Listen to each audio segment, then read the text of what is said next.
Thank you for listening to this Podcast One Sportsnet production, available on Apple Podcasts and Podcast One. Not the music you were expecting? Know what you're getting into with your music and your internet. Straight Up Internet is $50 all in, no hidden fees. And like this music, you can even pause it. Straight Up Internet, know what you're getting into. No shirt, no shoes, no problem. We have free sunscreen at Wet n Wild Las Vegas, your local neighborhood desert oasis. It's all you can scream, all you can slide at Wet n Wild, home of the endless summer. Check out our new food items, including funnel cakes and fresh salads. The often imitated, never duplicated OG water park of the Vegas Valley. Wet n Wild, we are summer. What was it like coming into this league under the guidance of Mario Lemieux? I just feel pretty lucky. I think, there's so many things that you need to learn and go through. It's nice to have somebody who's been through so many of those things and more, and, to be the person that he is and to learn from someone like that. I don't think you really could get it better. I'm lucky. So I was lucky to come in when I did. Dr. Hockey. Welcome to the Dr. Hockey Podcast. I'm Dr. Jay Calvert. Joining me via Skype is Dr. Jason Berkeley. Jason, we're fresh back from Vegas. How are you doing? Well, I didn't come home wearing a barrel, so at least that was a good sign. That's true. No, that was a pretty intense experience that I'm still having to kind of digest, seeing all these players and just the bombardment of the senses of just what to do and what to say, and it was pretty intense. I was on high energy mode. So for those of you that don't know, Jason Berkeley and I went to the NHL Awards as media for the red carpet at the award show. So we were on the red carpet with our microphones and cameraman and Shahab, our faithful PR guy and part-time producer for the podcast, and we met and chatted with the nominees and coaches and actors the host, race Kenan drivers, Thompson, and it was totally insane. And actually, when anybody gets a chance to watch the videos or sees pictures, I have to formally apologize for my hair. It was a horrible bad day, and as I mentioned, I think my head was in a Cuisinart before I went down there. I don't know what happened. I got skin patches. I don't know what's going on in those pictures. I had no idea. Nobody told me. Well, it's interesting. When you said my head looks like it went in the Cuisinart, I was like, that's kind of what it looks like. Yeah, I don't know what happened. I got off the plane. I thought I was fine. I thought my friends, you and Shahab might have said something like, hey, you should fix your hair or something. I wasn't looking at your hair. First of all, you got to realize your hair is about a foot over me. So I can't see up that high. So the fact that you have Cuisinart head was not on my radar screen. Every picture was worse and worse. I don't know what the hell happened. No wonder Joe Thornton ran past me and Patrick Kane wouldn't talk to us. They ran past everybody. Like that tall guy has the mange. Get away from him. Well, we did talk to a lot of people, though, despite your hairstyle. We got to meet with Nikita Kucherov. We did. With Ben Bishop and Victor Hedman. And wait, back up on the Ben Bishop thing. I got to say. I know it's coming here. We talked to Nikita Kucherov. Oh, yeah. We talked to Nikita Kucherov.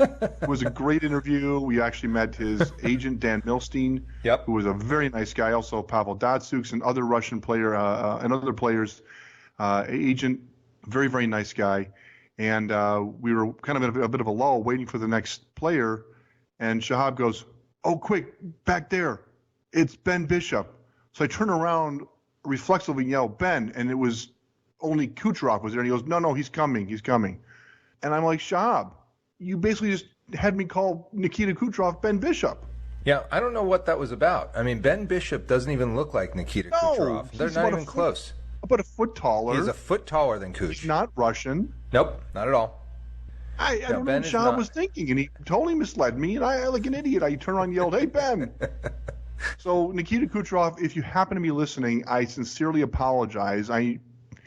maybe the only person on this planet other than Shahab who inadvertently confused you for Ben Bishop at the moment, which was it probably happens all the time. Because it was slow motion. I looked back and said, Ben Bishop. As the words came out of my mouth, I realized, what the hell are you saying? That's not even him remotely. Not even close. Not even close. But it was Nikita Kucherov, and he is amazing. Then he told us that Mark Stone was coming up next. It was actually Simon Pagenaud, the Indy 500 driver. Mark Stone doesn't look anything like. Not even like him. There's not even a resemblance. I don't know if Shahab was on acid or what was going on. No, but you know what, though? The other thing is Stone doesn't have a French accent. No, that too. That would have probably given it away right away. But, right. Nor does he carry a yellow Indy 500 helmet with him, I think. That's true. That's right. Absolutely. Simon Pagenaud did have. So, and who happened to be a very nice guy. And we talked about racing, which was even more fascinating. But, I mean, it literally was like being in a tennis match where your head's going to the left, to the right, trying to see who's there. I mean, we had Gary Bettman, who was cordial enough to come over and talk to us, the commissioner. I told him he had a hockey face. Well, I don't know where you got that from. And you tried to drag me into this whole thing, too. I did. I got you in there. It was good. I was standing as far away as I could when you made that comment. Then we had Sidney Crosby, which was great. Really pleasure meeting him. And you had to lay on at that 2009 Cup. And wait, you led me into that. And when everyone sees how it went down, they'll see that you basically led him down that road, and I was the only exit on that road. The other part of that, though, was that he cracked up about it. That was my favorite part. He was like, "Oh yeah, laughing. I did." Yeah, he was laughing, and I was lamenting it, and it brought right back to that moment. And he was like laying it on thick.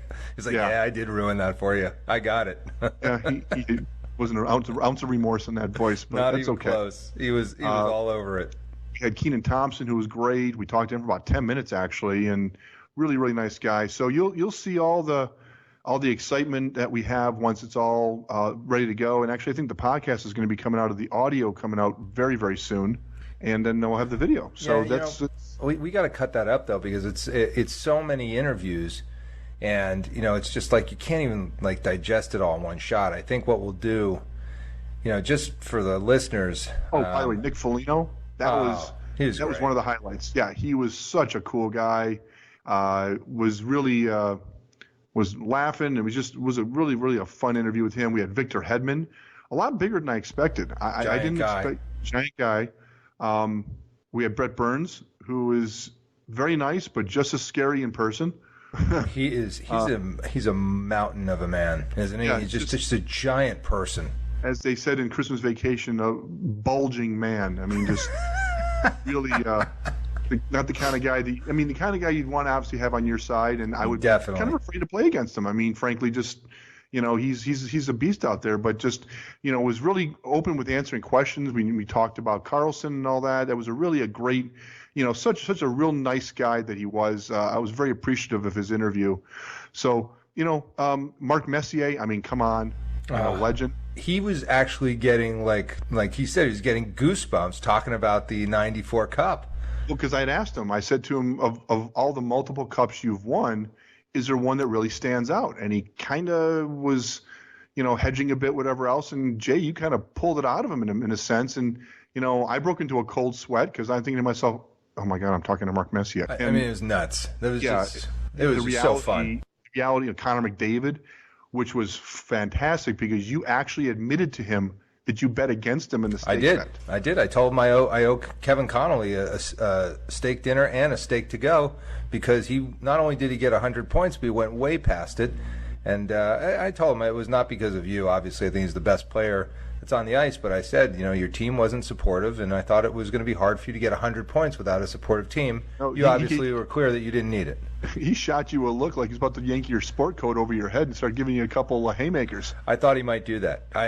You did say that there was like 7-3 odds that I was the most likely to get punched on the red carpet. It wasn't actually. I looked at him and I said, I bet with you. It's a good man. He was cool. Yeah, he hung out even after that, which was fun. Although I did not notice at the time, and I guess people were commenting afterwards, he was apparently wearing skate laces for a belt, which I thought was pretty ingenious. I didn't notice that. I didn't notice till after the picture. I was looking at his face. I didn't sit there and evaluate the outfit. Yeah, this was not like an Emmys, red carpet type thing. Of course, we're not talking about like. So, what are you wearing? No, that's not how you ask it, Jason. You say, "Who are you wearing?" Who are you wearing? Sorry. Yeah, he wasn't going to say, CCM skate laces. No, I guess not. That's not. But what a real nice guy, down to earth, and was very open to answering questions, and just a real pleasure to talk to. I mean, you're literally face to face with the greatest talent on ice. Yeah, anywhere in the world, and for that matter. I mean, it's pretty amazing experience. I liked how you were chiseling in to see whether or not Pavel Datsyuk's on his way back to the NHL. That was good. Well, in all honesty, Dan Milstein, what would happen was we were talking to Kucherov, and we had discussed and asked him about if he had seen the Russian Five, and he was talking about yes, he had, and the whole thing, and then we heard someone. He laughed because because he was like, yeah, of course I've seen it because it's because of Milstein. Right, and then all of a sudden his voice says, "I've seen it too," and we look over, and there was another gentleman standing right next to Kucherov, and he said, "Well, I had to have seen it because I produced it." And it kind of took me a second to say, "Wait, you're Dan Milstein?"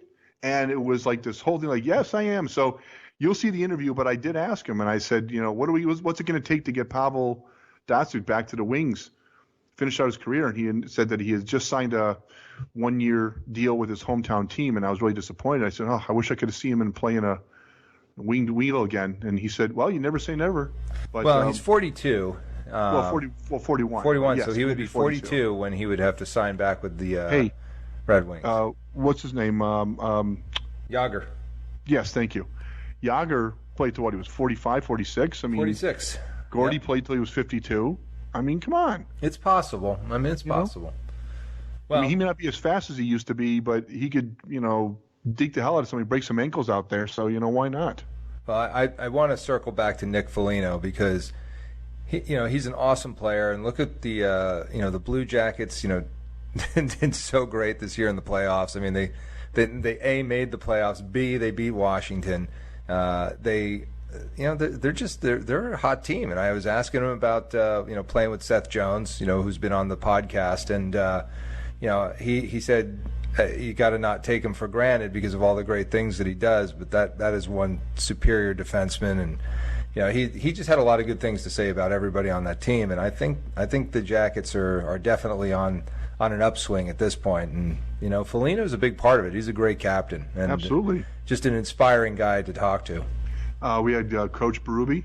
That was awesome. That was really good. I think we said that. I think you said about that the team had about 15 different Berubes on the ice at any given time. That was influential out there on the ice. And the other highlight for me was Willie O'Ree. We got to see him. Great. He had a great line because we said to him, boy, this is what an honor to meet you and everything else, and this is going to be a great honor tonight, and you have your new award that's in your name. And he said, "I'm just glad to be alive to see it." So he keeps cranking, man. He's going nowhere. That guy he's a master. And he is, if you will, the Jackie Robinson of the NHL, and a legend. And I was talking to a few of my friends earlier today. They had never heard of him, and I said, you look him up because he deserves the respect. Well, you got to think about, at the time that Willie O'Ree started into the NHL, I mean, it was such a different time. And it was 1958, I think it was, wasn't it? Yeah, I mean, amazing. He was blind in right eye. In his right eye, he's blind. I didn't know that. Oh, yeah, that was from I think a fight or a puck that he took to the head. That was back before he started playing. So yeah, I'm saying before he got to the NHL, it had happened. So and he covered it up. Yeah, Stone was great too. Yeah. I mean, we had God. I mean, it was just dude. You and I we were just sitting there doing everything we could to make those interviews count, and I think they went really well. I'm excited to get the media is going to be up on a link. We'll put out little snippets, and I think we'll probably cut up each interview into its own YouTube video. And I got to meet Bob McKenzie, who I'm hoping comes on the podcast. That would be a real incredible moment. Well, he will. I'm sure he will. Yeah, we saw